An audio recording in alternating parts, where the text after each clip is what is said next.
Injustice often travels in silence, cloaked in routine and wrapped in politeness. At Atlanta's Hartsfield-Jackson Airport, that silence cracked when an elderly black veteran's first-class seat was quietly taken by a white passenger, and his protest politely dismissed. To most, it looked like a harmless mix-up, but for Walter Hawkins, it was a familiar pattern and a calculated move. One phone call to his daughter, a federal analyst, set off a chain of events the conspirators never saw coming. They thought he was just another old man with a cane. They never imagined the storm he was carrying inside it. Before we go any further, comment where in the world you are watching from and make sure to subscribe, because tomorrow's story is one you don't want to miss.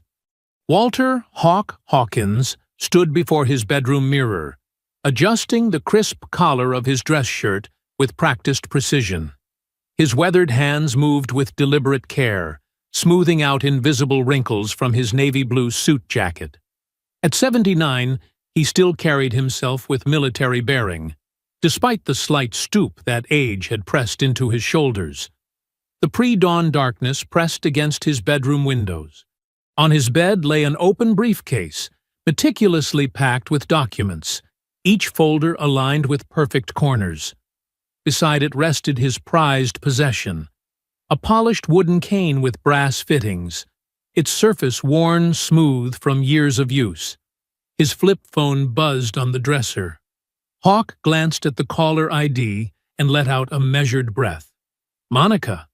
"Dad." His daughter's voice carried that familiar mix of concern and frustration. "You don't have to do this, not like this. I can arrange secure transport." "Through your contacts?" Hawk interrupted, his voice gentle but firm. "Drawing attention is exactly what they're expecting. Commercial flight, first class, nothing unusual. Just another old man visiting the capital." "An old man carrying enough evidence to bring down half the Pentagon's brass," Monica shot back. "They'll be watching the airports." Hawk picked up his cane, feeling its reassuring weight.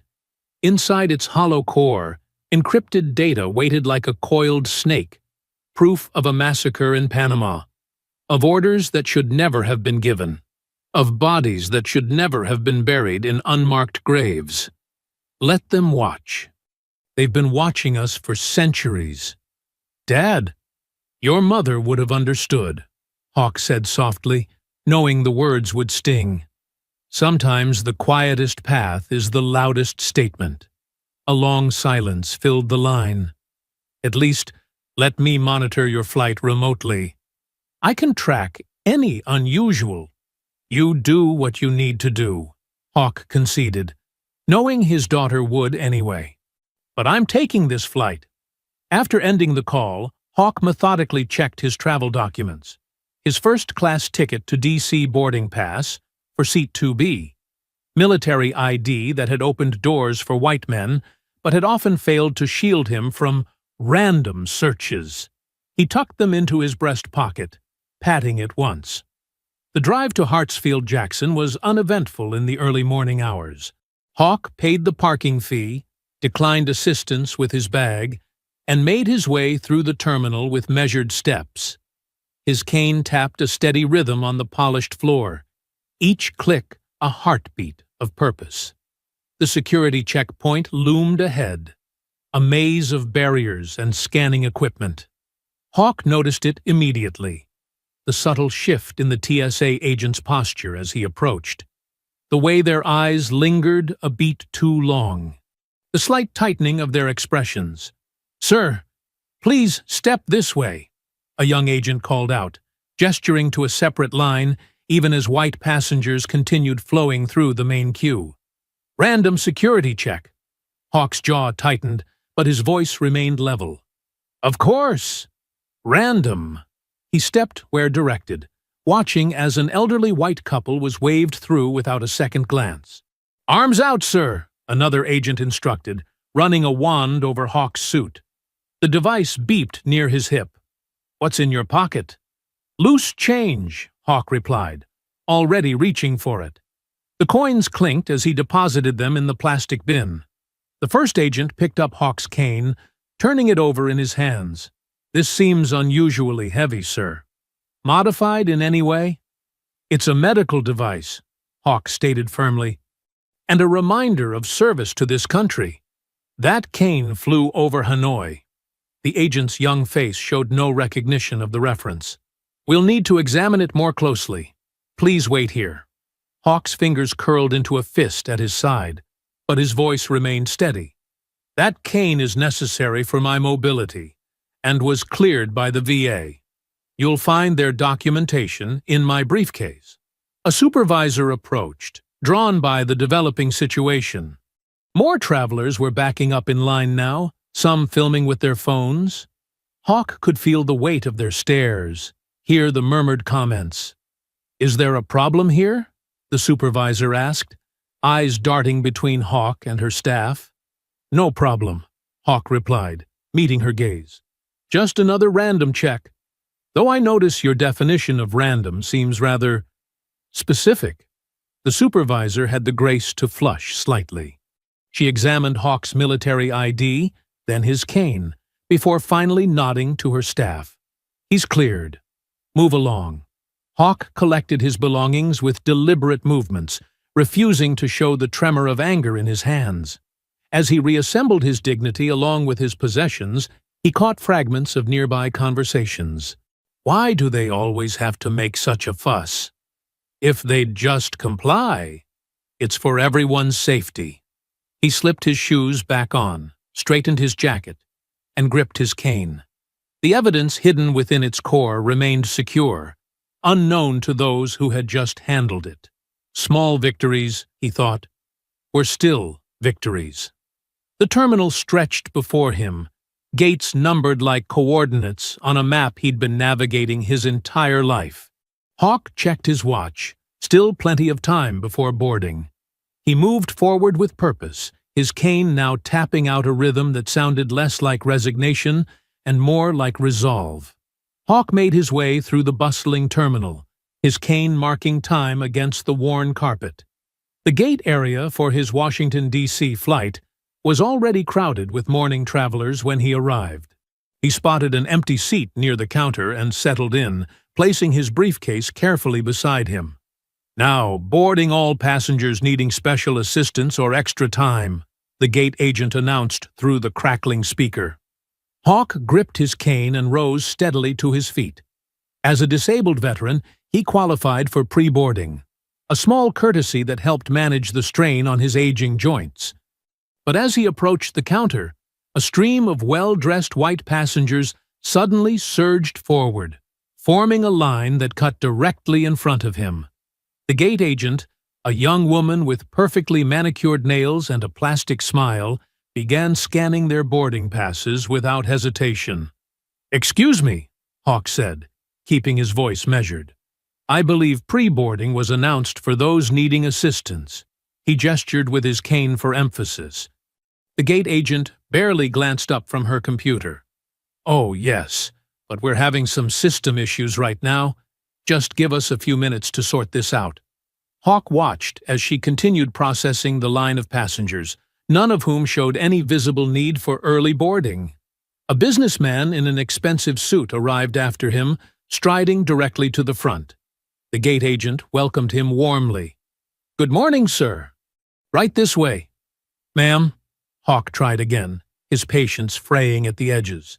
"I'm a disabled veteran with pre-boarding status." She looked up with an expression of practiced concern. "I understand, sir, but like I said, we're having technical difficulties. You'll just have to wait until we call your group." Her tone carried that familiar dismissive edge he'd heard countless times before. Hawk's jaw tightened, but he held his tongue.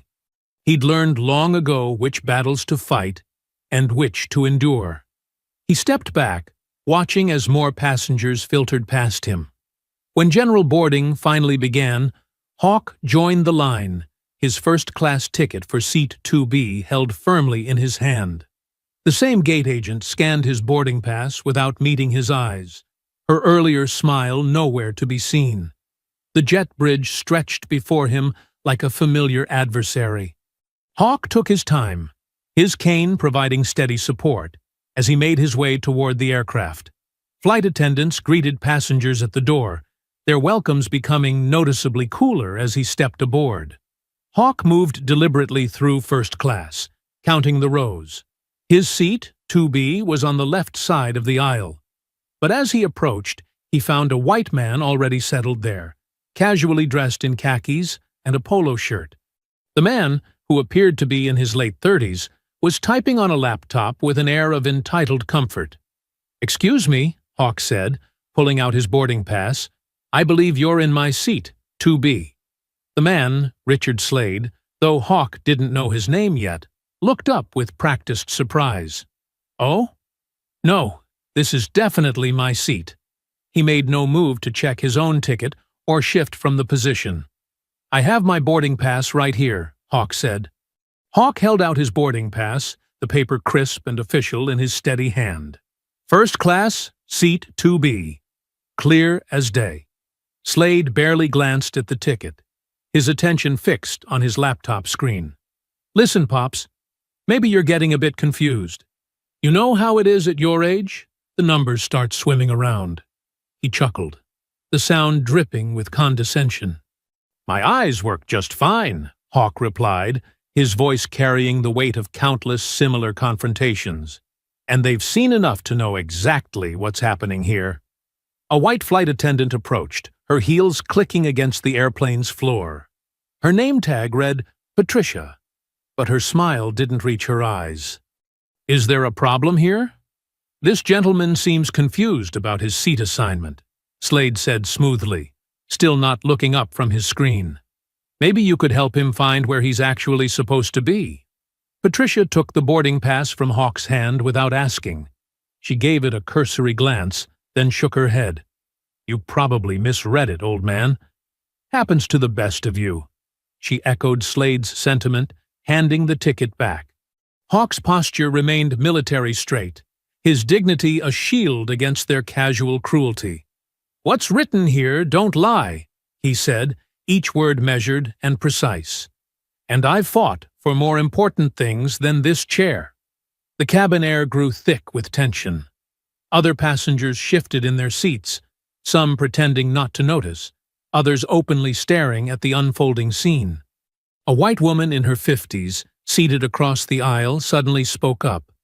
"Just let the gentleman sit," she called out, her voice carrying clearly through first class. "It's only a seat." Slade's face darkened. He finally closed his laptop, turning to face the woman. "Lady, I paid for this." "I'm not moving for anyone," he sneered, then added with deliberate malice, "especially someone who probably got it as a handout." The words hit Hawk like physical blows, but decades of control kept his expression neutral. His body tensed, combat-trained muscles remembering old reflexes. The cane in his hand, so much more than just a walking aid, pressed firmly into the carpet. "Watch your words," Hawk said, his voice like gravel against steel. "You're not just being rude, you're being disrespectful. And that, boy, is dangerous." The last word carried echoes of battles fought long ago, on fields far from this pressurized cabin. Patricia hurried back, this time with an air of authority. But instead of addressing Slade's behavior, she turned to Hawk. "Sir, we're trying to avoid a delay. Please cooperate." Her tone suggested she was doing him a favor by asking nicely. Hawk's hands began to tremble, not from age or fear, but from rage so deep and old it had roots in generations before him. He gripped his cane tighter, feeling the weight of its hidden contents, of all it represented. "You're asking me to surrender what's mine." "Again," he muttered, words heavy with history. Slade, emboldened by the flight attendant's support, leaned forward in his stolen seat. "What are you gonna do? Hit me with your stick?" His mouth twisted in a mocking smile. The taunt hung in the air for a moment. Then Hawk moved, faster than anyone expected from a man his age. He slammed his cane against the aisle floor, the sound cracking through the cabin like a rifle shot. Several passengers jumped. Even Slade flinched. "You think this stick just helps me walk?" Hawk's voice was low, but carried to every corner of the plane. His eyes, sharp with decades of witnessed injustice, locked onto Slade's. "It carried names. It buried friends. I won't stand for it being disrespected today." The cabin fell silent. Passengers held their breath, waiting to see what would happen next. Slade's smug expression faltered slightly, confronted with something he hadn't expected. Dignity that wouldn't bend, strength that wouldn't break. For a moment, it seemed like Hawk might finally unleash all those years of contained fury. But then, he drew in a deep breath, his military training asserting itself. This wasn't surrender, it was tactical retreat. He'd fought enough wars to know which battles served his ultimate mission. With deliberate slowness, Hawk turned away from Slade. He began walking down the narrow aisle, his cane marking each step with quiet authority. The passengers he passed couldn't meet his eyes, shame or indifference marking their faces in equal measure. A young black girl, no more than 14, held up her phone, recording everything. Her eyes met Hawk's as he passed, and in them he saw both anger and understanding. The next generation witnessing the same old story. Near the back of the plane, Hawk found his new seat, cramped and close to the bathroom. The indignity of it pressed against him like a physical weight, but his spine remained straight, his head held high. He settled into the middle seat, his knees pressed uncomfortable against the seat in front of him, while the truth hidden in his cane waited patiently above in the overhead bin. Hawk waited until the seatbelt sign turned off before reaching into his jacket pocket. His old flip phone, a deliberate choice, harder to track than smartphones, felt solid in his weathered hands. He glanced at the time. 7:42 a.m. Monica would be at her desk by now, surrounded by her wall of computer screens in her D.C. apartment. The phone rang twice before she picked up. "Dad? I thought you were boarding." "We're on the plane," Hawk said quietly, keeping his voice low. His eyes tracked the movement in the aisle. Flight attendants, passengers settling in, a man in a suit walking too purposefully toward the front. They took the seat. The line went silent for 3 heartbeats. Those 4 words, their private code developed years ago, carried weight beyond their simple meaning. It wasn't about the seat. It was about patterns, surveillance, trap. "Tell me everything," Monica said, her voice shifting from daughter to operative. Hawk could hear her fingers already flying across her keyboard. "First class, 2B. Man named Slade. White, mid-30s, expensive watch, cheap manners." Hawk kept his tone casual, as if complaining about normal airline issues. Flight attendant backed his play without checking, almost like they were expecting it. More typing sounds from Monica's end. "Got the flight manifest. Pulling it up now." A pause. "Wait. Something's wrong." Hawk watched as Patricia, the unhelpful flight attendant, passed by without making eye contact. "Wrong how?" "The passenger list. It's been modified. Recently."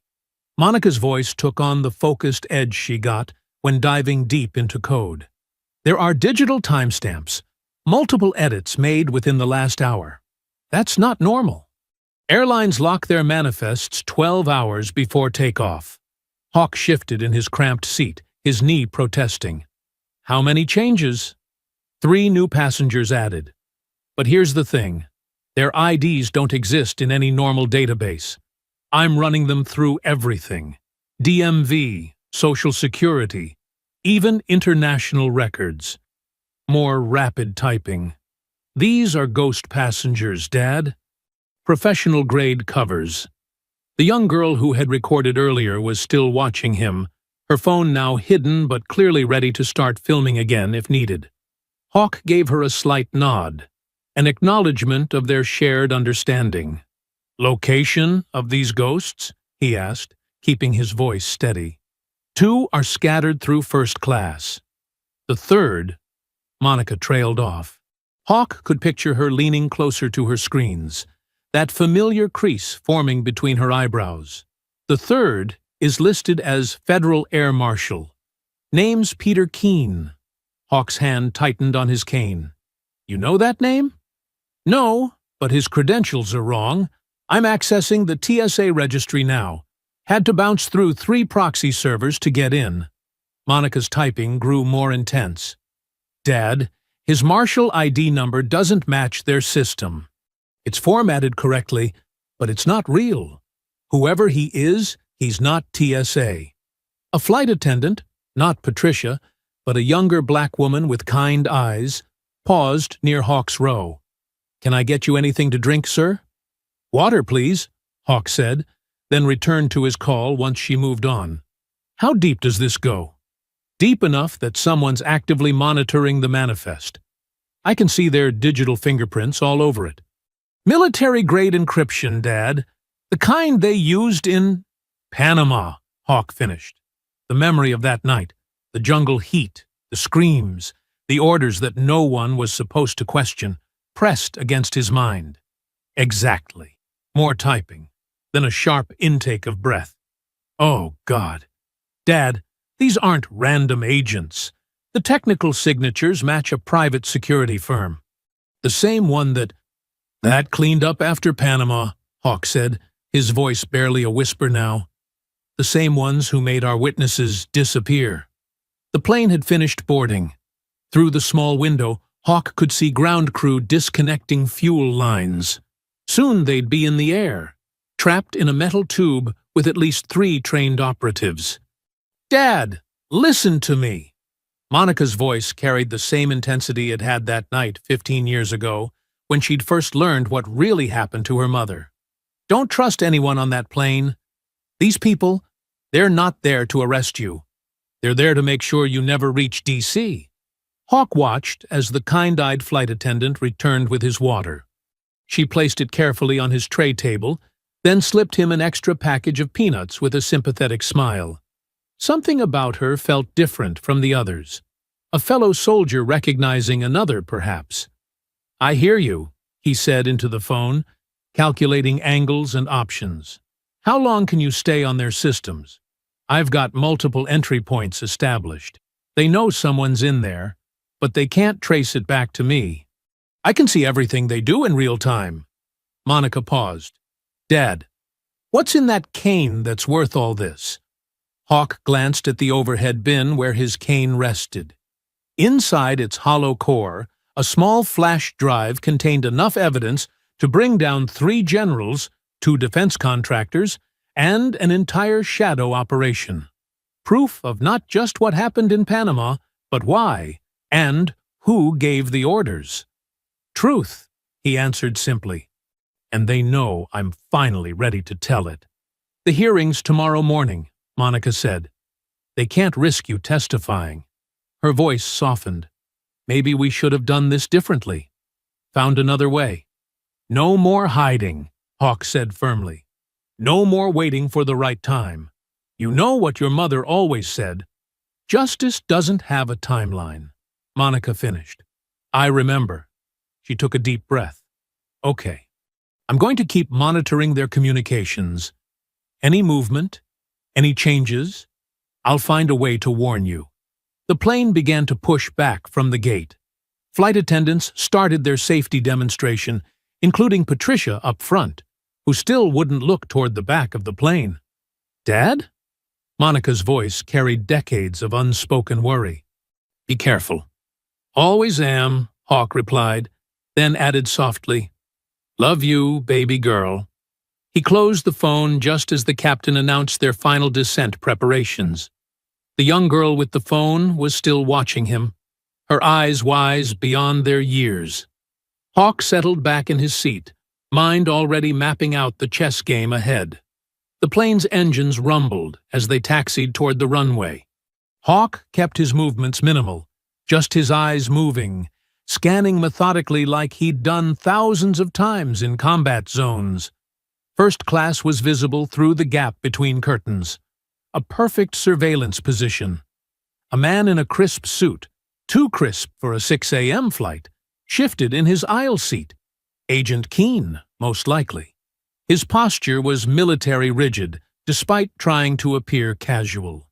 He kept his right arm close to his side, where a shoulder holster would sit. 2 rows behind Keene, another passenger caught Hawk's attention. The woman wore business attire, but her shoes were wrong. Tactical boots poorly disguised as heels. She pretended to read a magazine while maintaining clear sightlines to both exits.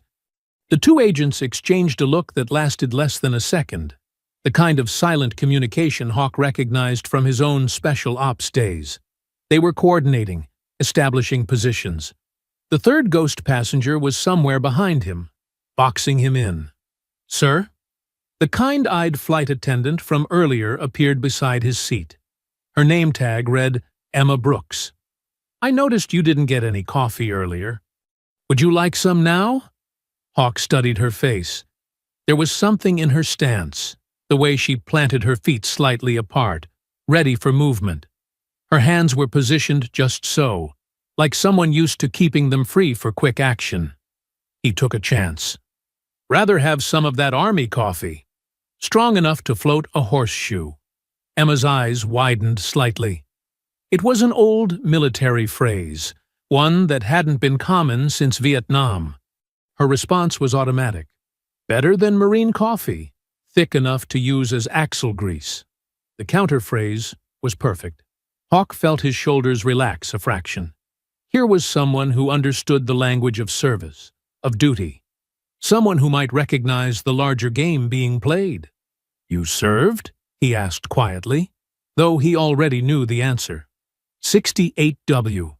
"Combat medic," Emma replied, adjusting her serving cart to block the aisle view from first class. 3 tours in Afghanistan. You? Special Forces. Panama, among others. Hawk kept his voice low. Some operations that officially never happened. Emma nodded, her professional smile never wavering, though her eyes grew sharp. "I noticed the cane. Seems like it's seen as much action as you have." "More than some would like," Hawk said meaningfully. He glanced toward first class. "They took my seat. Put me back here for a reason." Emma's movements remained smooth and casual as she prepared his coffee, but her attention was fully focused. "I saw what happened. That man, Slade, his boarding pass was wrong. I checked the manifest earlier, but someone had changed it. Above my clearance to question." "Changes made within the last hour," Hawk confirmed, "along with 3 new passengers. Ghosts." Emma's hand stilled for just a moment. "The air marshal? I've never seen one board so late, or move like that. Not a real marshal. None of them are what they claim." Hawk accepted the coffee she offered, using the movement to scan the cabin again. "I'm being hunted. There are 3 on this plane. They took my seat so I'd be alone." Emma's professional mask cracked slightly, revealing steel underneath. Her voice dropped to barely a whisper. "You're not alone anymore." She straightened up, resuming her flight attendant persona, but her eyes held understanding. She'd seen enough in Afghanistan to recognize when something wasn't right. "I'll be doing regular cabin checks, every 15 minutes. Hawk gave a slight nod. "Watch the one in 12A, and the woman in the blue blazer, 4C. They're coordinating." "I see them," Emma confirmed, adjusting her serving cart. "The 3rd? Behind me somewhere, keeping me surrounded." Hawk sipped his coffee. "They're waiting for the right moment. Probably over water, where they can claim it was natural causes. Heart attack, maybe. Old man flying alone." Emma's jaw tightened. "Not on my watch." She glanced at her watch, establishing their timeline. "I'm lead attendant on this flight. Patricia up front reports to me, even if she doesn't like it. I can control cabin access, meal service timing." The plane turned onto the runway, engines powering up. Hawk felt the familiar pre-mission tension settling into his bones. "They'll move before we land. Can't risk me reaching DC." "Then we've got 4 hours," Emma said, her voice carrying the calm efficiency of someone used to working under pressure. "I'll find the third one. These aisles are my territory. I know every corner, every blind spot." The acceleration pushed them back in their seats as the plane began takeoff. Through the gap in the curtains, Hawk saw Keen watching their interaction, his face too carefully neutral. "Be careful," Hawk warned. "These aren't ordinary agents. They've had decades of practice making problems disappear." Emma gave him a look that carried the weight of her own combat experience. "So have I.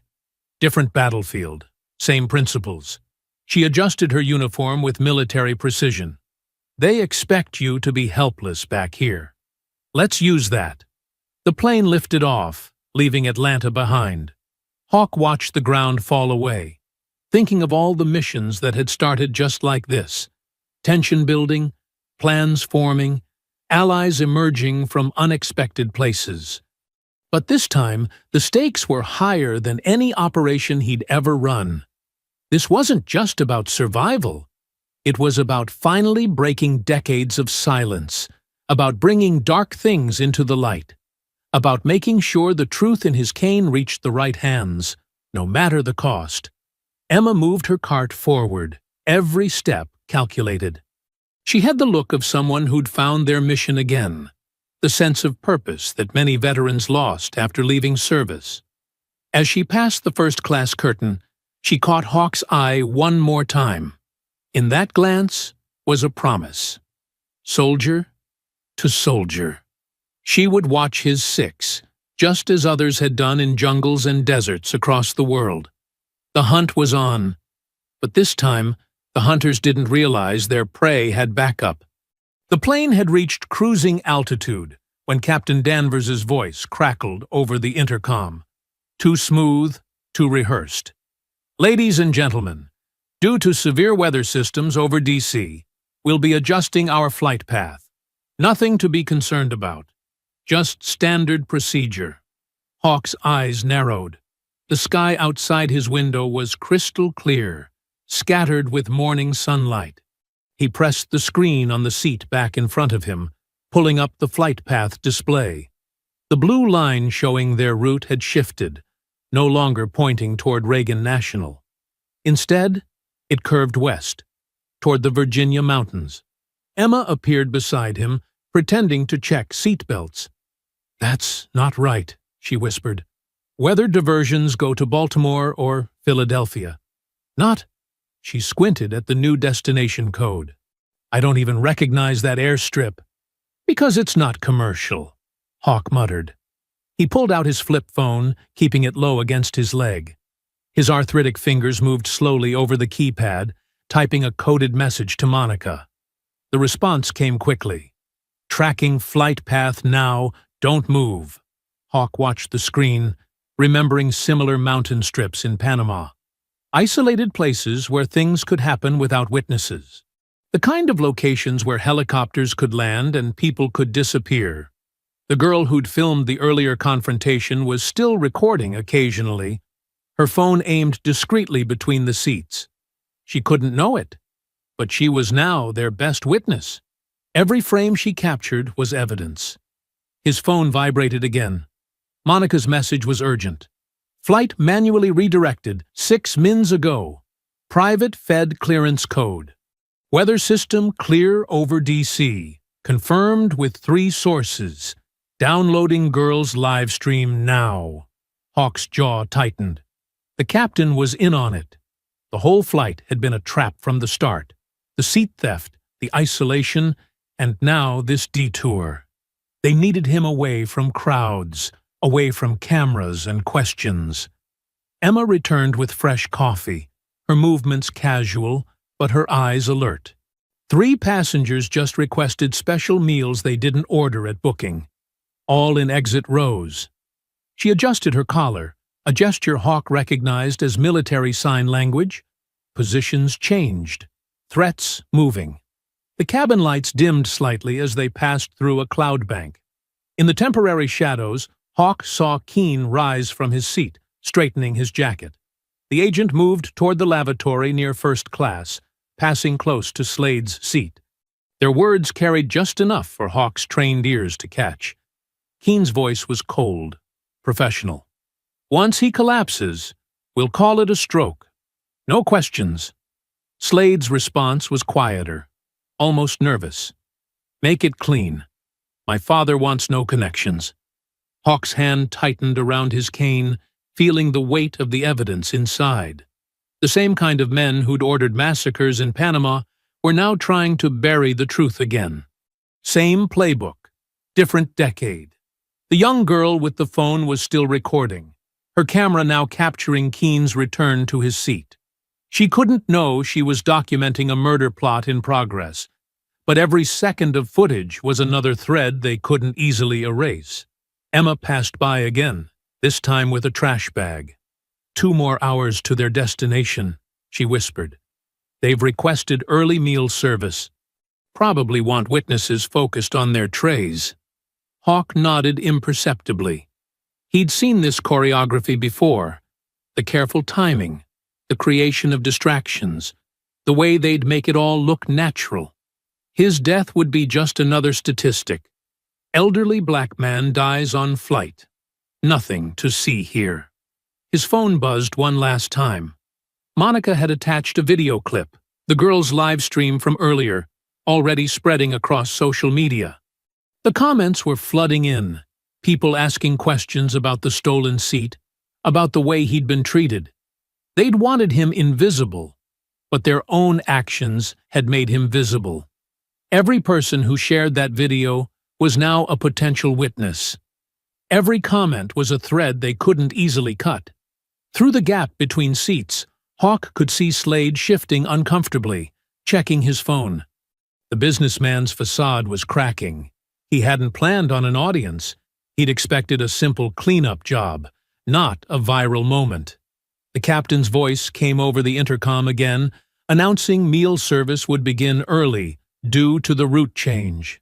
The timing was too perfect, too coordinated. They were starting their endgame. Hawk felt the familiar combat clarity settling in, the way time seemed to slow down before an operation.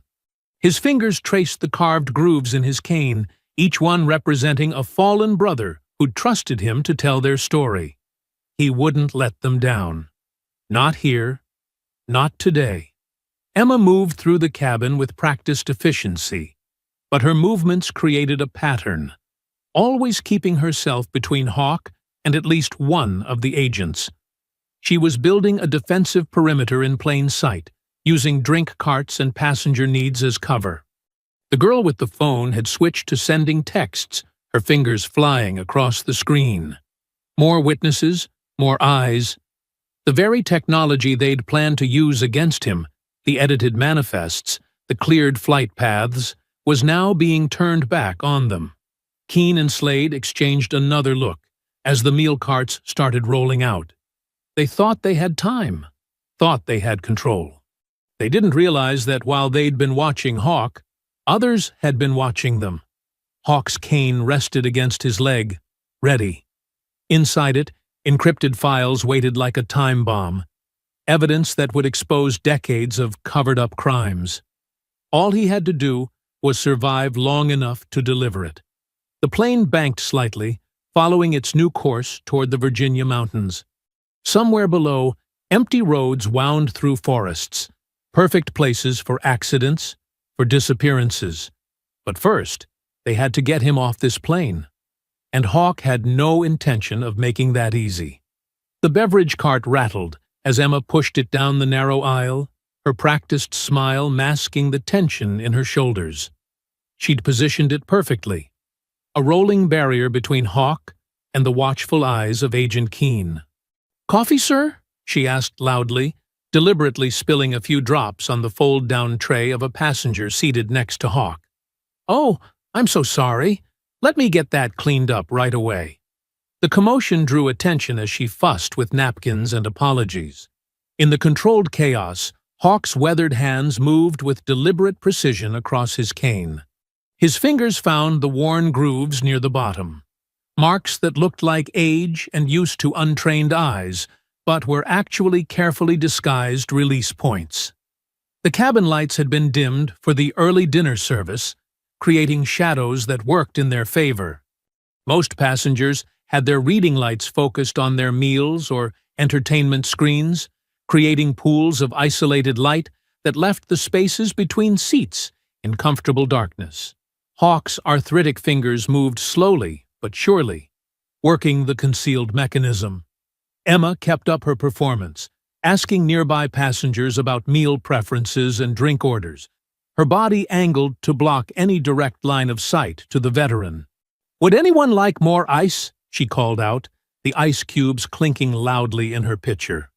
The sound covered the faint click as the bottom section of Hawk's cane finally loosened. A baby started crying 3 rows ahead, pulling more attention forward. Hawk used the moment to slide the metal cap free, revealing a hollow space within the cane's shaft. Nestled inside was a sleek digital drive, barely larger than his thumb, wrapped in protective fabric that had dampened any rattling. "Sir, would you like cream with that coffee?" Emma's voice carried just enough to mask the sound of Hawk retrieving the drive. Her eyes darted to the front of the cabin where Slade was watching a movie, headphones firmly in place. The drive felt warm in Hawk's palm, heavy with the weight of truth rather than mass. He slipped it into his jacket pocket as Emma cleaned up the last of the spilled coffee, her movements creating a natural screen between him and the aisle. "Thank you, young lady," Hawk said clearly, playing his part. "You've been most helpful." The next hour passed with agonizing slowness. The cabin settled into that peculiar twilight state of long flights, a liminal space where time seemed to stretch and blur. Perfect cover for what needed to be done. Passengers dozed in their reclined seats, faces illuminated by the blue glow of their screens. Movies played silently behind headphones. The constant drone of the engines created white noise that swallowed smaller sounds. Emma made regular passes, checking on passengers, always finding reasons to pause near Hawk's row. She'd note his empty cup, adjust his blanket, ask if he needed anything, each interaction allowing her to scan the cabin and track their observers. Hawk kept his movements minimal, using decades of training to operate in plain sight. His flip phone lay open in his lap, partially covered by the airline blanket. The digital drive connected to it through a port that looked outdated to modern eyes. Exactly why he'd chosen it.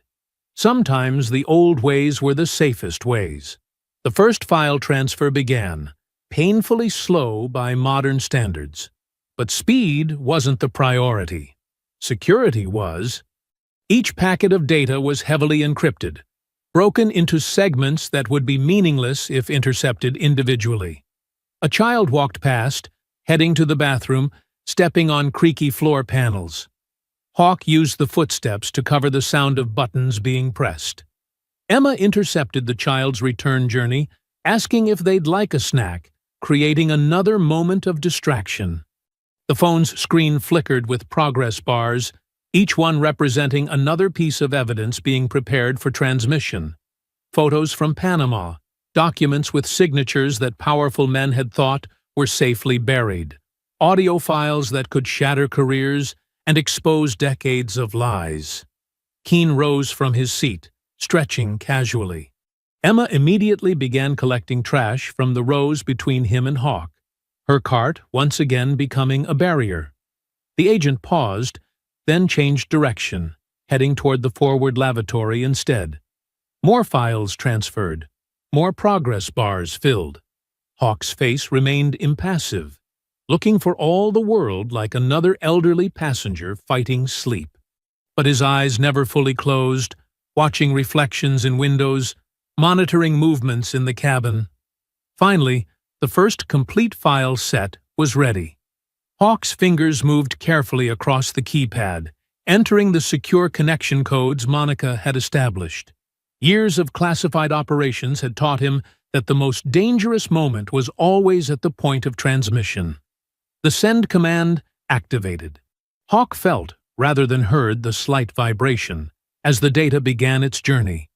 bouncing through layers of encryption and ghost servers Monica had prepared. A journey that would end with truth breaking free. Emma passed by again, this time with fresh pillows. Her eyes asked the question she couldn't voice. Hawk gave an almost imperceptible nod. The first package was away. His phone buzzed once. Monica's confirmation of receipt. Hawk's fingers typed out his message, each word carrying the weight of decades. This is part 1. If I don't make it, burn the rest down. The remaining files waited in the drive, ready for their turn. But timing would be crucial. Send too many at once, and they'd detect the data burst. Space them too far apart, and they might not all make it before whatever they had planned. Emma watched Hawk tuck the phone away, her face professionally neutral, but her eyes carrying understanding. They both knew what burn it down meant. Not destruction, revelation. The kind of fire that illuminated truth and burned away lies. The cabin lights dimmed further as the sun outside began to set, casting long shadows through the windows. Somewhere in the darkness ahead lay their diverted destination. But now, a different countdown had begun, one measured in uploaded files rather than miles. Agent Keene moved through the dim cabin like a shadow, his practiced stride carrying him directly to Hawk's row. He stopped, blocking the aisle completely, one hand resting casually near his concealed weapon. "Mr. Hawkins," Keene said, voice pitched low but carrying authority, "I need you to come with me to the front of the aircraft. You're under federal suspicion of cyber-terrorism." Hawk didn't look up immediately. His weathered hands remained folded in his lap, but tension radiated from his seated form. Several passengers stirred, sensing the confrontation building. "Cyber-terrorism?" Hawk's laugh was dry as desert sand. "That's what you're calling the truth these days?" Keene leaned closer, dropping his voice further. "Sir, don't make this difficult. We can handle this quietly, or like you handled Panama quietly." Hawk's eyes finally met Keene's, and there was steel in them. How many bodies did that take? Color drained from Keene's face. His professional mask slipped for just a moment, revealing something ugly underneath. "That's classified information. You're classified to hide your crimes." Hawk cut in, his voice rising. "You wear that badge like it makes you righteous. But you're nothing but a traitor in uniform." The words hit Keene like physical blows. His jaw clenched. "Last warning, old man. Stand up now, or I'll—" Hawk's hand tightened on his cane. "You'll what? Kill me like you killed those villagers? Like you killed my men?" Something snapped in Keene's eyes. He lunged forward, reaching for Hawk's collar. But the veteran was ready. In one fluid motion that belied his age, Hawk's hand dropped to his boot and came up with something small and metallic. Keene's fingers were inches from Hawk's throat when the stun pin made contact with his wrist. A sharp crack of electricity filled the air. Keene jerked backward, his arm temporarily useless, crashing into the opposite row of seats. Passengers screamed. A child started crying. The second agent, who had been seated near the wing, was already moving down the aisle. Hawk pushed himself up, using his cane for leverage. His joints protested, but decades of combat training took over. He shifted his weight, getting his center of gravity low and stable. Keene recovered quickly, professional training overriding the pain. He charged forward, trying to use his younger body and superior strength to overwhelm the older man in the confined space. But Hawk had fought in tighter spots than this. He deflected Keene's rush with his cane, sending the agent crashing into an armrest. Phones appeared everywhere, passengers recording the confrontation. "He's attacking an elderly man," someone shouted. "That's a federal agent," another voice countered. The second agent reached them, adding to the chaos. He tried to grab Hawk from behind, but Emma appeared like an avenging angel. She swung her heavy service cart with precise aim, catching the agent in the side of his knee. The man went down with a howl of pain. Keene used the distraction to land a solid punch to Hawk's ribs. The old veteran grunted, but didn't fall. Instead, he hooked his cane around Keene's ankle and pulled, sending them both into the aisle. They grappled on the floor, Keene's youth against Hawk's experience. The agent tried to pin Hawk's arms, but the veteran had survived worse holds in worse places. He twisted, using pressure points that hadn't changed since his combat days. "Stay down," Keene growled through clenched teeth. "Over my dead body," Hawk spat back. More passengers were standing now, filming the fight. The cabin filled with shouts and accusations. Emma positioned herself to block the second agent from rejoining the fight, her cart becoming a barrier. Keene managed to get on top, trying to force Hawk's hands behind his back. But the veteran had one more surprise. He drove his elbow up, catching Keene in the throat. The agent's grip loosened just enough. Hawk rolled, reversing their positions. His knee found Keene's solar plexus, driving the air from the younger man's lungs. The agent's eyes widened in shock. He hadn't expected this level of resistance from a man nearly twice his age. "We're not going down without a fight," Hawk growled, his face inches from Keene's. "Not this time." The words carried through the cabin, picked up by dozens of recording phones.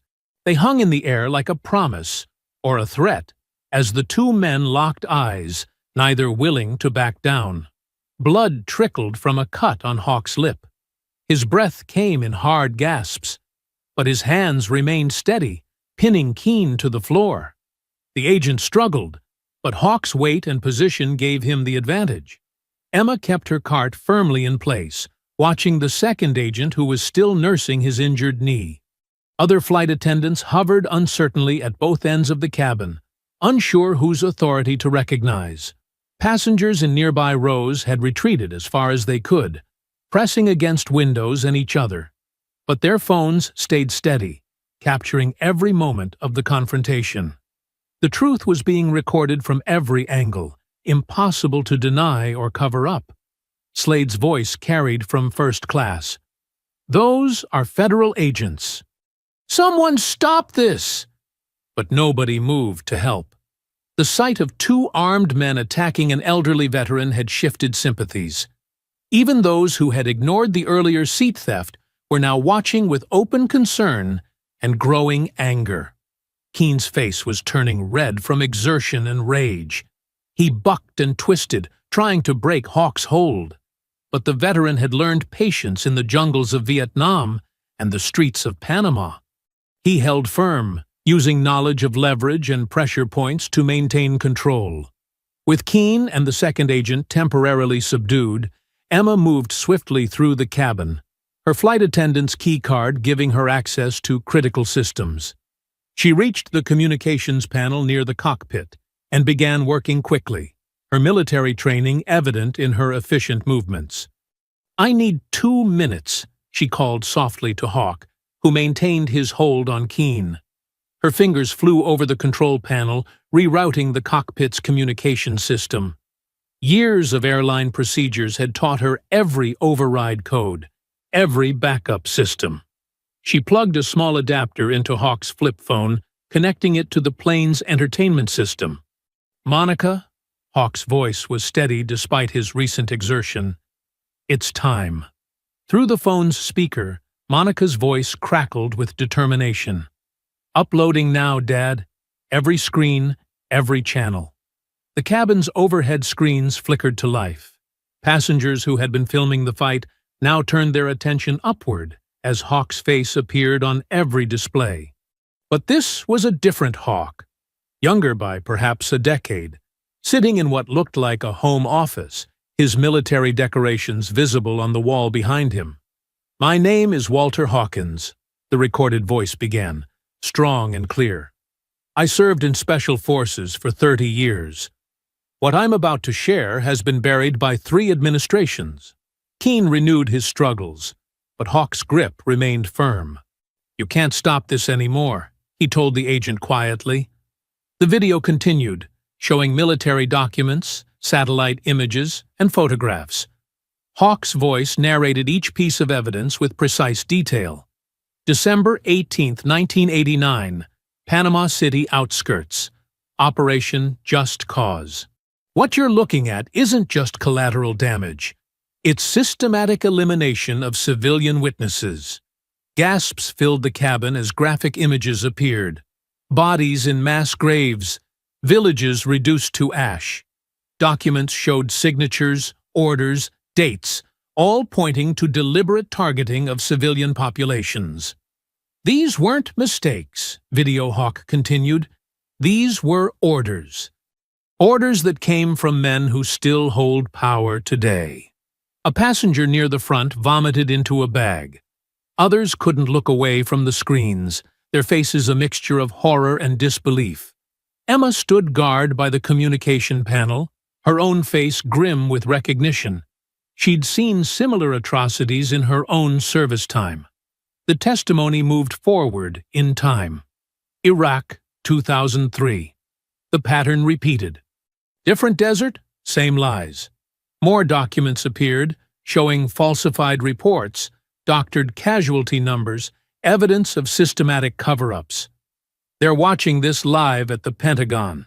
Monica's voice came through Hawk's phone. "I've broken through their firewalls. They can't shut it down." Slade's voice carried from first class, tight with panic. "This is classified information. Everyone watching this is complicit in—" "Enough!" Multiple passengers shouted him down. The video showed more recent footage, military contractors gunning down unarmed civilians, with dates and locations carefully documented. Hawk's voice provided context for each incident, naming the officers who gave the orders and those who covered them up. "I carried these secrets for decades," Video Hawk said. "Watched good men die to keep them buried. But truth doesn't die. It waits." A young mother in the middle rows was crying openly now. "Those were children," she whispered, clutching her own child closer. "All feeds are live," Monica reported. CNN, Fox, MSNBC, they're all picking it up. Social media is exploding. "Dad, you did it. They can't bury this anymore." The plane's intercom crackled. "This is your captain. We've been ordered to make an immediate landing at Andrews Air Force Base. All passengers, please remain seated and—" The captain's voice cut off as Slade burst from first class, a compact pistol gripped in his shaking hand. His face was contorted with rage and fear. "Turn it off!" he screamed, waving the weapon wildly. "Turn it all off now!" Passengers screamed and ducked behind seats. Emma positioned herself between Slade and the communication panel, her body tense but ready. Hawk maintained his hold on Keene, but turned his head to face Slade. "Your father's name is in these files, isn't it?" Hawk's voice carried clearly despite the chaos. "That's why you're really here. Not just to stop me, but to protect his legacy." Slade's hand trembled violently. "You don't understand what you're doing. These secrets protect people. They protect criminals," Hawk countered. "Men who ordered deaths from comfortable offices. Men who got rich while good soldiers died keeping their secrets." The video continued playing overhead, relentless in its revelation of decades of covered-up atrocities. Every passenger's phone was out now, recording Slade's breakdown, streaming it alongside Hawk's testimony. "Monica," Hawk spoke into his phone, never taking his eyes off Slade's weapon. "How many are watching?" "Millions, Dad. It's trending globally." The Pentagon's internal communications are in chaos. They're scrambling response teams, but it's too late. Everyone's seeing everything. Slade's gun swung between targets. Emma, Hawk, the overhead screens, his composure cracking with each passing second. The weapon shook so badly now he could barely aim. "My father was a hero," he shouted, but his voice broke on the last word. "Your father was a murderer," Hawk replied calmly. "Just like the men he served. just like the men he protected. And now, everyone knows. The plane began its descent toward Andrews, but the damage was done. Decades of carefully hidden crimes were playing on every screen, being shared across every platform. The truth had broken free, and no amount of government damage control could contain it now. Slade's finger tightened on the trigger, his face a mask of desperate fury. The passengers held their breath, caught between the video's horrifying revelations and the immediate threat before them. The tension in the cabin crystallized as Slade's gun wavered between targets. His eyes, wild with desperation, finally settled on Hawk. Emma, moving with the instincts honed from both military and airline service, smoothly positioned herself in front of a young boy who had been caught in the aisle during the chaos. "Everyone stay down," she commanded, her voice carrying the authority of someone used to being obeyed in crisis situations. Hawk stood perfectly still, his weathered face showing no fear despite the weapon aimed at his chest.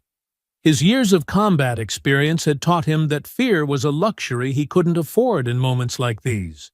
He could read the tremor in Slade's trigger finger, the sweat beading on his forehead, the slight shuffle of his feet. All signs of a man about to break. "Go ahead," Hawk's voice carried through the cabin, deep and steady as a drumbeat. "But you die first." The words weren't a threat. They were a promise, delivered with the certainty of a man who had faced death many times before. Overhead, the screens continued their relentless display of evidence. Documents flashed past showing signatures, dates, and death counts. The truth that had been buried for so long was now impossible to ignore, filling every inch of the cabin with its terrible weight. "You don't understand," Slade's voice cracked, the gun shaking more violently now. "These secrets, they're bigger than you. Bigger than any of us." Passengers huddled in their seats, phones still recording, capturing every moment of the confrontation. The young mother who had been crying earlier pressed her child's face into her shoulder, shielding them from the scene unfolding in the aisle. Hawk's eyes never left Slade's face, but his grip on his cane shifted subtly.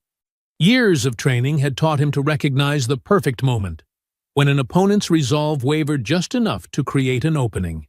He could see that moment approaching in Slade's increasingly unstable stance. "Those secrets killed my friends," Hawk said, his voice growing harder. "They buried truth under lies, honor under shame. They made murderers look like heroes." Slade's face contorted at the word heroes. "Shut up," he screamed, spittle flying from his lips. "You don't know anything about heroes." The plane hit a pocket of turbulence, causing several passengers to gasp. Slade's attention flickered for just a split second, and Hawk moved. In one fluid motion that belied his age, Hawk swung his cane up and hurled it with precision at Slade's gun arm. The weapon discharged with a deafening crack that echoed through the cabin. White-hot pain blazed across Hawk's side as the bullet grazed him, but his momentum carried through. The cane struck Slade's wrist with devastating force. There was a sharp crack. Bone or wood, no one could tell. And the gun went flying. Slade howled in pain, but before he could recover, Hawk was on him. They crashed to the floor together, Hawk's decades of combat experience compensating for his age. His hands found Slade's throat, pinning him down with a strength born of righteous fury. Blood seeped from Hawk's wound, but he didn't seem to notice.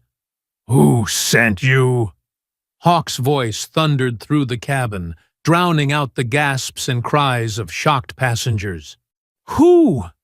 Slade struggled beneath him, face reddening, eyes wide with a mix of fear and something else, something like shame.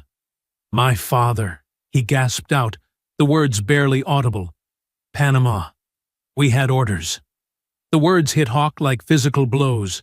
His grip loosened slightly as recognition dawned in his eyes. Through the phone still connected to the plane's systems, Monica's voice came soft, and horrified. "Oh my God! It's his son!" Emma moved quickly to secure the dropped weapon, keeping her eyes on both men. The young boy she had protected peeked out from behind her, watching the scene with wide, uncomprehending eyes. Blood continued to seep through Hawk's shirt, where the bullet had grazed him, creating a dark stain that spread slowly across his side. The pain was there, but distant, overwhelmed by the roaring in his ears as pieces of a decades-old puzzle suddenly clicked into place. "Colonel Slade," Hawk said, his voice hollow with recognition. "December 18th, 1989. He gave the order to burn the village, to silence the witnesses." Slade had stopped struggling, his body going limp beneath Hawk's grip. Tears leaked from the corners of his eyes. "He said it was necessary," he whispered. "Said it was for the greater good." The overhead screens still played their damning evidence, now showing footage of that very village, before and after. The destruction was total, methodical, deliberate. Not a single survivor left to tell the tale. Through the phone, Monica's typing could be heard, fast and furious. "Dad, I'm finding more. Colonel Slade's signature is on dozens of similar orders. Not just Panama, Colombia, Iraq, Afghanistan." The plane continued its descent toward Andrews, the cabin filled with a terrible silence, broken only by the continuing testimony on the screens and Slade's ragged breathing. Hawk's blood dripped slowly onto Slade's expensive shirt, creating a dark constellation of spots. Emma moved closer, first aid kit in hand. "Sir, you're bleeding. Let me help." But Hawk remained focused on Slade, his face a mask of contained fury and old pain. "Your father killed my men," he said, each word precise and heavy. "Good men, honorable men. And you're just like him, hiding truth behind violence, burying justice under threats." Slade's eyes closed, tears still leaking from beneath the lids. His next words came out broken, almost childlike. "He told me I had to protect his legacy, had to keep the secret safe." The plane's descent into Andrews Air Force Base was anything but routine. Red and blue emergency lights painted the tarmac like a patriotic disco, their rotating beams cutting through the early evening darkness. Fire trucks, ambulances, and police vehicles formed a tight perimeter around the designated landing area. Behind them, a growing crowd of journalists thrust cameras skyward, their lenses tracking the aircraft's approach like hungry predators. The landing gear touched down with a screech of rubber on concrete. The plane's wheels kicked up small clouds of smoke as the pilots brought the massive machine to a controlled stop. Through the windows, passengers could see dozens of veteran groups holding signs and American flags, having gathered after Monica's viral broadcast of the confrontation. Inside the cabin, Emma worked quickly to bandage Hawk's wound while keeping a watchful eye on the now subdued Slade. The bullet graze wasn't deep, but it had bled enough to soak through Hawk's dress shirt, leaving a stark reminder of how close the confrontation had come to tragedy. "Hold still, sir," Emma said, pressing a fresh gauze pad against his side. "The paramedics will want to check this properly." Hawk grimaced, but remained steady. "Been through worse, daughter." "Much worse." The cabin crackled with tension as federal agents boarded first, their movements precise and professional. They quickly took custody of Slade, Keene, and the other compromised agents. The sight of them being led away in handcuffs drew scattered applause from the passengers, many of whom were still processing the shocking events they'd witnessed. "Ladies and gentlemen," the captain's voice came over the intercom, steady despite the circumstances, "please remain seated until federal authorities complete their initial sweep. Emergency medical personnel will be boarding shortly to assist anyone requiring attention." Through the windows, passengers could see Monica Hawkins sprinting across the tarmac, her FBI credentials getting her past multiple security checkpoints. She carried herself with the same determined grace as her father, though her face showed the strain of the past few hours. The young black girl who had recorded the initial confrontation was still filming. "Mr. Hawk," she called out, "you want to say something for the record?" Hawk turned toward her, his eyes softening slightly. "Keep recording, child. The truth needs witnesses." Emma helped Hawk stand as federal agents began their systematic evacuation of the plane. The other passengers were escorted off first, many pausing to shake Hawk's hand or offer words of support. The young mother, whose child Emma had protected, stopped briefly. "Thank you both," she said, voice thick with emotion. "My father was in Panama too. He never talked about it. Now I understand why." When Monica finally made it onto the plane, she rushed straight to her father, carefully embracing him while mindful of his injury. "Dad," she whispered, her usual technical confidence cracking slightly. "I thought I was going to lose you." "Not today," Hawk replied, his large hand patting her back. "Not while there's still truth to tell." Emma gathered Hawk's belongings, his blood-stained cane, his briefcase, and the encrypted drive that had started it all. Together, she and Monica supported Hawk as they made their way toward the exit. His steps were slower now, the adrenaline wearing off, but his back remained straight, his head high. At the plane's door, they paused. The scene below was overwhelming. Hundreds of phones and cameras pointed their way, veterans standing at attention, reporters shouting questions. The setting sun cast long shadows across the tarmac, creating a dramatic backdrop for what was about to become a historic moment. "You ready for this?" Monica asked, squeezing her father's arm. Hawk took a deep breath, wincing slightly at the pain in his side. "Been ready for 30 years. They descended the stairs slowly, Emma and Monica matching Hawk's measured pace. Each step seemed to carry the weight of decades of silence, of buried truths finally rising to the surface. The cameras clicked and whirred, capturing every moment of their descent. Veterans in the crowd began saluting, a gesture of respect that spread through their ranks like a wave. Some wore Panama campaign ribbons, others held signs reading, "Justice for our brothers" and "No more cover-ups." As they reached the bottom of the stairs, reporters surged forward, held back only by a line of airport security. Their questions overlapped in a cacophony of demands. "Mr. Hawkins, what evidence was on the drive? Sir, can you confirm the involvement of Colonel Slade? What happened on that flight? Why come forward now?" Hawk paused, leaning more heavily on Emma and Monica. His wound throbbed, his body ached, but his voice, when it came, carried across the tarmac with unmistakable authority. The crowd fell silent, sensing the weight of the moment. "They tried to bury me," he said, each word clear and deliberate. "But I brought the shovel." The simple statement hit like a thunderclap.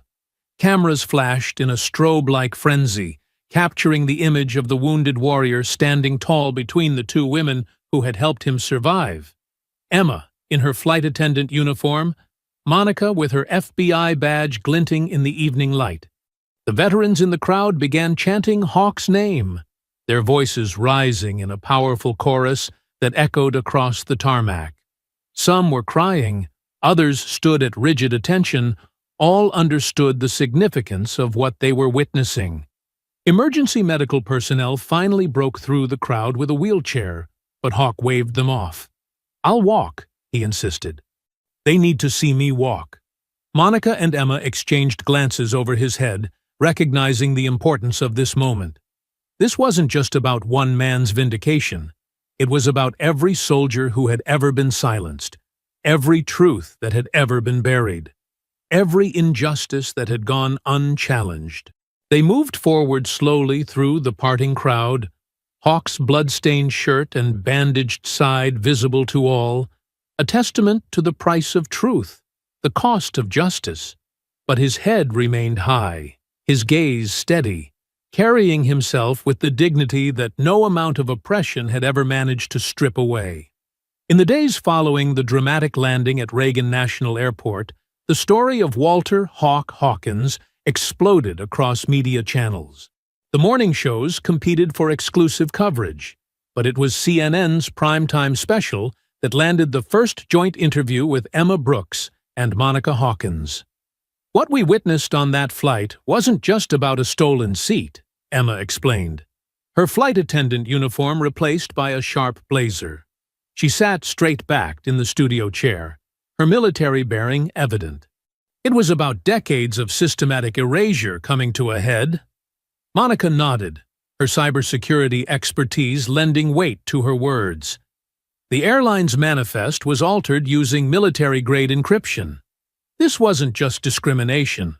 It was a coordinated attempt to isolate and eliminate a witness to war crimes. The host leaned forward. And Richard Slade? What can you tell us about his involvement?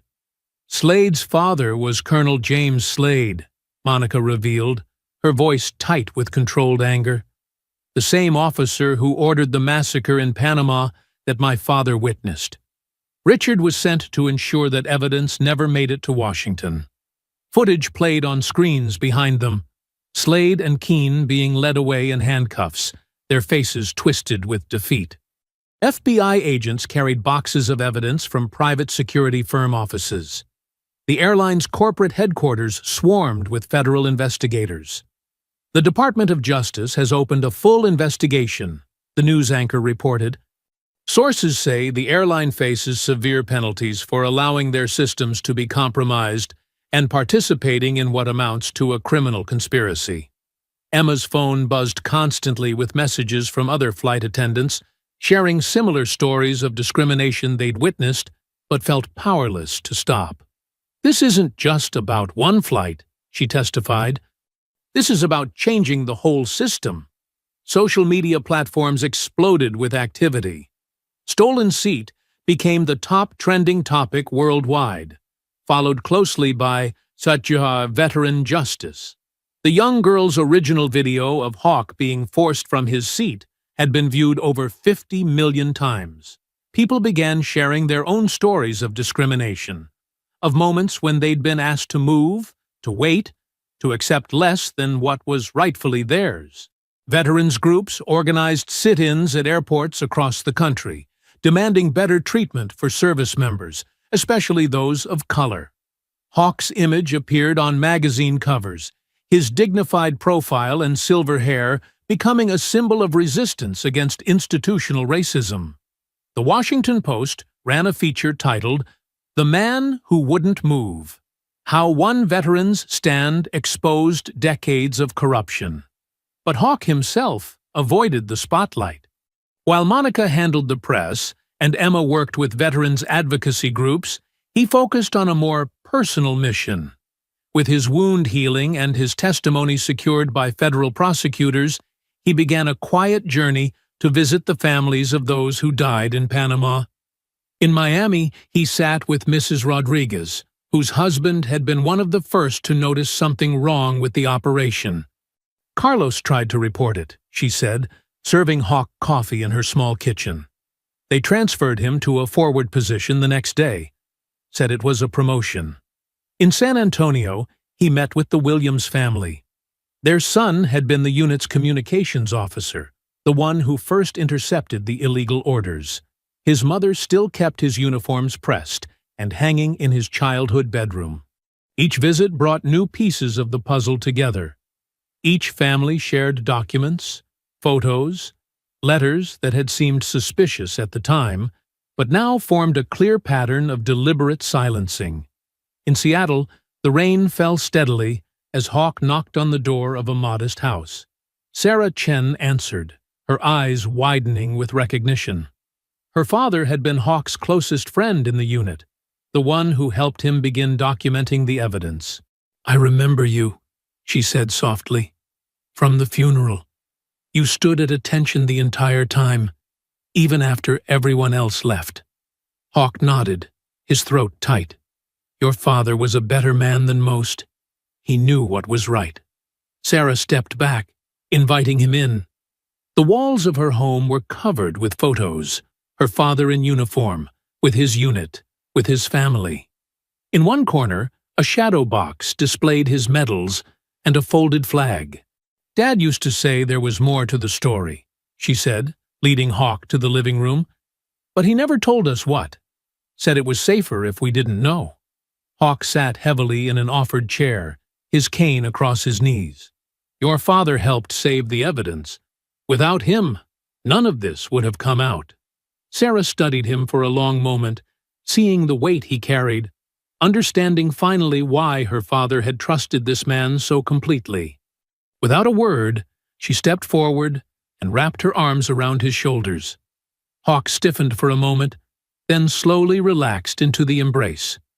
No words were spoken. None were needed. In that silent hug was 30 years of guilt, of grief, of justice, too long delayed but finally arriving. Through the window, the Seattle rain continued to fall, washing the world clean.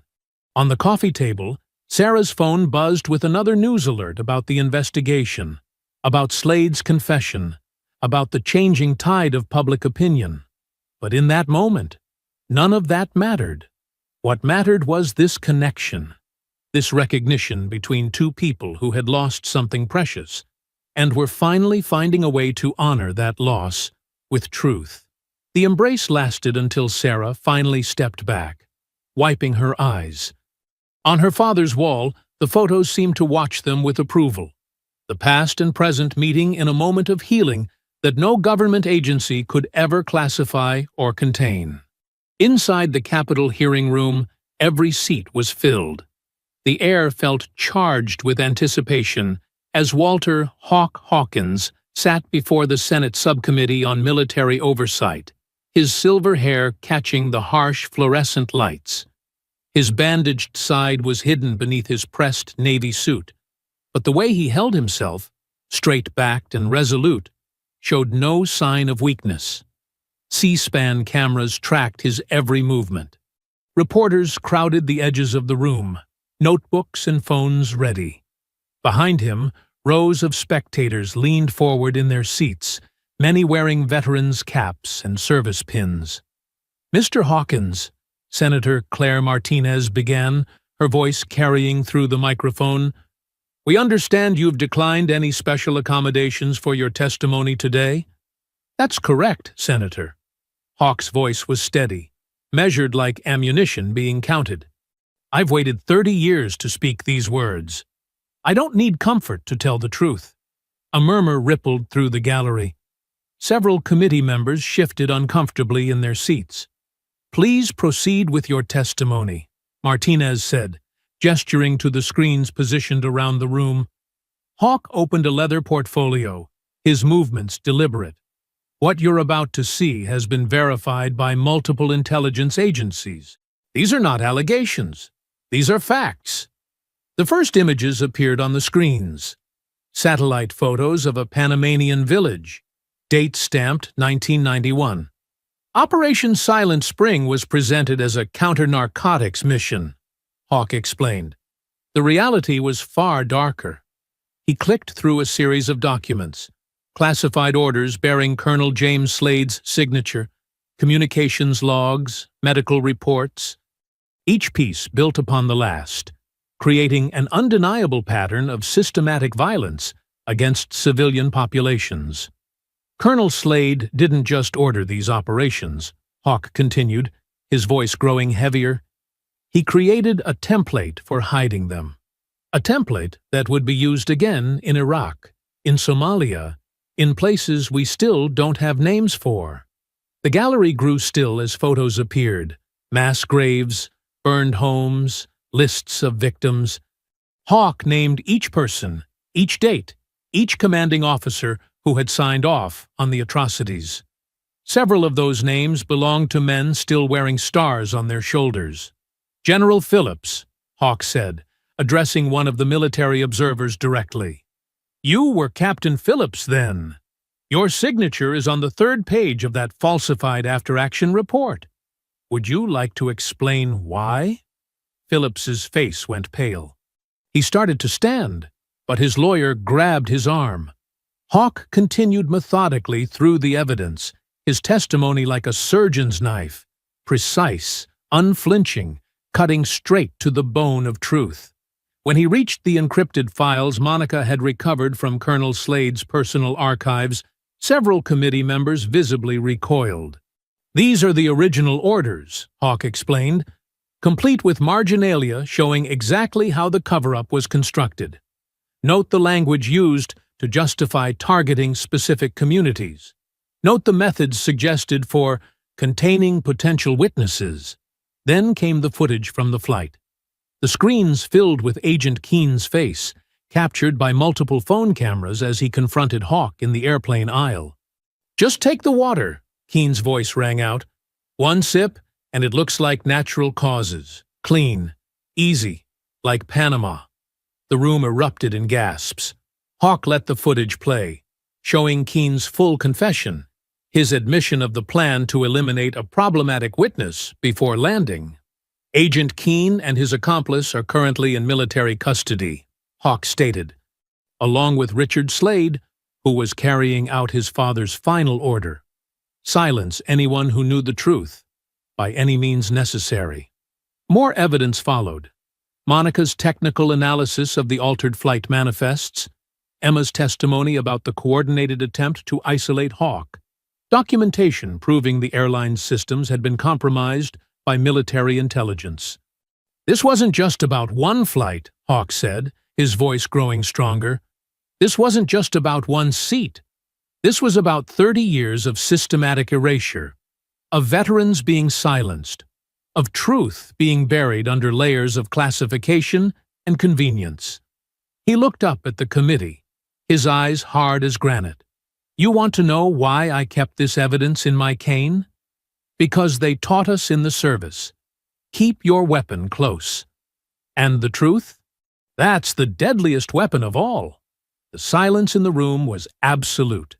Senators who had started the hearing looking bored or skeptical now sat rigid in their chairs, faces ashen. The evidence was irrefutable, the implications staggering. Then, from the back of the room came a sound, the scrape of a chair, footsteps. A black veteran in his 70s, wearing a Vietnam service cap, rose slowly to his feet. His arm moved in a crisp salute, held steady despite his age. Like a wave, others began to stand. First the veterans: Korea, Vietnam, Desert Storm, Iraq, Afghanistan. Then civilians, activists, family members of the fallen. The applause started softly, then built to a thunderous roar. At the committee table, Senator Martinez wiped tears from her eyes. "We let this happen," she whispered into her microphone, the words carrying through the speakers. "All these years, we let this happen." Hawk lowered his head, his shoulders relaxing slightly for the first time since he'd entered the room. The truth he'd carried for so long, the weight that had bent but never broken him, was finally set free. In a secure conference room deep within the Capitol building, Hawk sat between Monica and Emma, his cane propped against the polished mahogany table. 3 flat-screen TVs mounted on the wall played different news channels, their closed captions scrolling in sync with the urgent voices of reporters. "Breaking news from Washington," a CNN anchor announced, her expression grave. In a stunning development following veteran Walter Hawkins' congressional testimony, federal authorities have formally charged Agent Peter Keen and Operative James Martinez with multiple felonies, including attempted murder and conspiracy. The screen split to show Keen being led into a federal courthouse, his wrists and ankles shackled. His face, once coldly confident, now looked hollow and aged. "Both suspects are being held without bail," the reporter continued. "Sources say the evidence against them is, quote, overwhelming and irrefutable." Monica reached over and squeezed her father's hand. Hawk's fingers were warm and steady against hers, showing none of the tremors that had plagued him during the years of carrying this burden alone. "Look at this," Emma said, pointing to MSNBC's coverage. The headline banner read, "Panama Massacre: Decades of Deception Exposed." The footage showed General Phillips being escorted from his home by FBI agents, his military decorations conspicuously absent from his civilian clothes. His wife stood in the doorway, crying into her hands as cameras flashed. Four-star general among 12 senior military officials indicted, the reporter explained. Sources say more arrests are expected as investigators dig deeper into the evidence contained in Hawkins's encrypted files. Hawk watched the screens with an expression that mixed vindication with old pain. "Those men gave the orders," he said quietly. "But they never had to see the bodies. Never had to write the letters home." The Fox News coverage shifted to Richard Slade's sentencing hearing. The businessman's son stood before the judge, his designer suit replaced by prison orange. In exchange for his cooperation with federal prosecutors, the reporter stated, Richard Slade received a 15-year sentence. His testimony has already led to the arrest of 3 additional military contractors and the emergency shutdown of Black River Security Solutions, a private military contractor linked to operations in Panama, Iraq, and classified locations worldwide. Emma shook her head. 15 years seems light. He gave them what they needed, Monica replied, her fingers flying across her laptop keyboard as she tracked the online reaction. The evidence he turned over about his father's network, it's bringing down the whole system. The screens showed protesters gathering outside the Pentagon, many carrying signs with Hawk's photo and slogans like "Justice for our veterans" and "No more silence." Veterans in uniform stood shoulder to shoulder with activists, their diverse faces united in purpose. Congress is fast-tracking the Veterans Justice Reform Act, a political analyst explained. The bill would create new protections for service members who report misconduct, establish an independent oversight committee, and provide resources for veterans facing institutional discrimination. They're calling it the Hawkins Act, Emma noted, smiling at the older man. You're going to be in history books. Hawk's expression remained stoic. History books didn't help those boys in Panama. Didn't help their families. This isn't about my name. On screen, the Secretary of Defense announced his resignation, citing failures of leadership in allowing the cover-up to persist. The Joint Chiefs of Staff issued a formal apology to the families of soldiers lost in unauthorized operations. Monica's laptop pinged with new alerts. Social media is exploding, she reported. The hashtags are trending worldwide. People are sharing their own stories of military injustice. It's like a dam breaking. The news showed crowds gathering at the Vietnam Veterans Memorial, laying flowers and American flags. A group of elderly veterans in wheelchairs held up a banner reading, "Thank you, Hawk." Your testimony views just passed 10 million, Emma said, checking her phone. The airline's stock is tanking. They've fired the entire board of directors and announced a complete policy overhaul. Hawk watched as more footage played. Agent Keene's lawyer reading a statement admitting to decades of systematic suppression of whistleblowers. Richard Slade detailing the network of private contractors used to silence dissent. General Phillips breaking down on the stand as he described his role in the cover-up. Look at them now, Hawk murmured. All that power, all that arrogance, turns to dust when the truth hits daylight. The screens showed the Panama village where it had all started. Local residents were being interviewed, finally free to tell their stories. An elderly woman held up a faded photo of her son, missing since 1991. The State Department has announced a formal investigation, the reporter said.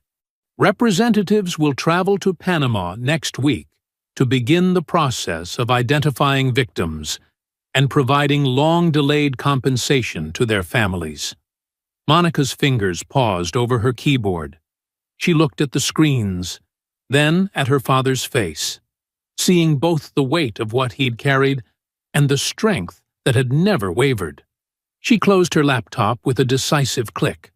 The sound seemed to mark the end of something, not just the news cycle, but decades of silence and shadow. "It's done," she said simply. Hawk nodded once, his movement steady and calm. His voice, when it came, held neither triumph nor bitterness.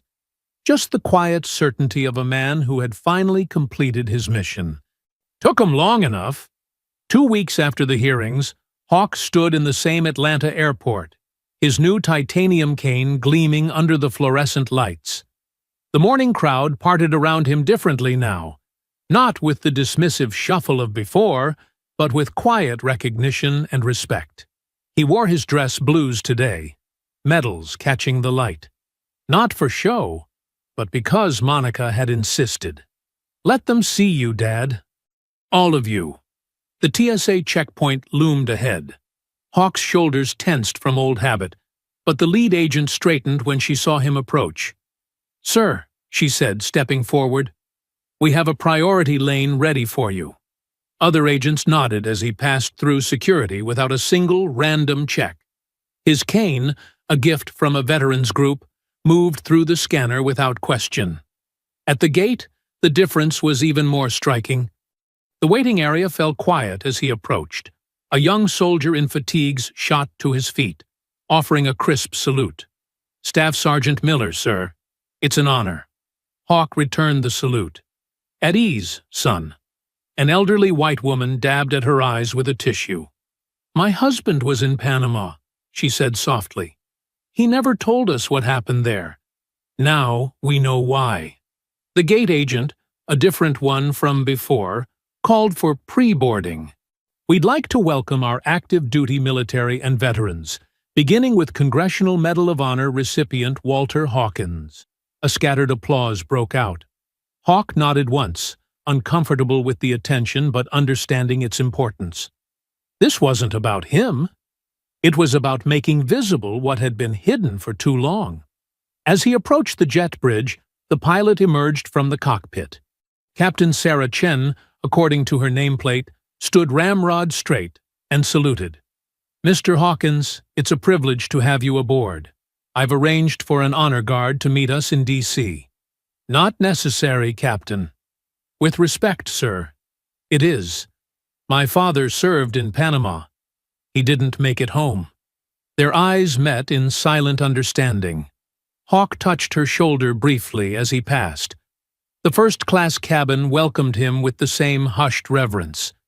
A flight attendant, male, middle-aged, black, helped stow his carry-on. "Seat 2B, sir. The same one as before." Hawk settled into the leather seat, his body remembering the confrontation from weeks ago. But today, the ghosts felt lighter. Not gone, but transformed into fuel for change, rather than chains of regret. A young black boy, maybe 7 or 8, sat in 2A beside him. He wore a Junior Aviation Club t-shirt and couldn't stop staring. "My mom showed me your video," the boy finally blurted. "The one from the plane." She cried. Hawk turned to face him fully. "What's your name, son?" "Marcus. Marcus Washington." The boy fidgeted with his seatbelt. "Is it true you fought in wars?" "Several. And you caught bad guys on this same plane?" A hint of a smile touched Hawk's weathered face. "Something like that." Marcus leaned closer, his voice dropping to an awed whisper. "Were you really a hero?" The question hung in the air as the engines rumbled to life. Through the window, Hawk could see ground crew members pausing their work to salute the aircraft. On the terminal roof, an American flag snapped in the Georgia wind. He thought about heroes, about the men he'd served with, the ones who never came home, the families who waited decades for answers. He thought about Emma Brooks, who'd risked her job to help expose the truth, about Monica, who'd never stopped believing in justice even when he'd nearly lost hope. "No, Marcus," Hawk said finally, adjusting his cane as the plane began to taxi. "Not a hero. Just a man who wouldn't stay seated." The boy considered this with surprising gravity.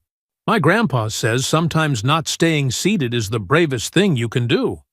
Your grandpa sounds like a wise man. He marched with Dr. King, Marcus said proudly. Got arrested and everything. The plane accelerated down the runway. Hawk felt the familiar surge of takeoff, but this time without the weight of secrets or the shadow of threats. Just the clean momentum of forward motion. Marcus pressed his face to the window as Atlanta fell away below them. Mom says things are different now because of you. That people have to listen when we tell the truth. They always had to listen, Hawk replied. We just had to make them hear. The seatbelt sign dinged off. A flight attendant appeared with fresh coffee and a newspaper. The headline read, Senate passes Hawkins Act. New era for military accountability. Mr. Hawkins, the attendant said warmly. Can I get you anything else? He shook his head, watching Marcus sketch airplane designs on his kid's menu. The boy's innocent focus reminded him of another child from long ago, a Panamanian boy who'd waved to their helicopter just hours before the massacre. That memory would never fade, but now it drove him forward instead of holding him back. The plane leveled at cruising altitude, DC still hours away. But this time, Hawk knew exactly where he was headed. Not just to another hearing or ceremony, but toward something larger. A future where truth didn't have to fight so hard to be heard. Marcus looked up from his drawing. When I grow up, I want to be brave like you. Be braver, Hawk said. Be yourself. The boy nodded solemnly, then returned to his artwork. Outside the window, America unfolded beneath them, its patchwork of fields and cities bathed in morning light. Hawk settled deeper into seat 2B, feeling its contours support him properly this time. The seat he'd earned, the seat he'd fought for, the seat that now carried him forward into clearer skies. I hope you enjoyed that story. Please share it with your friends, and subscribe so that you do not miss out on the next one. In the meantime, I have handpicked 2 stories for you that I think you will enjoy. Have a great day.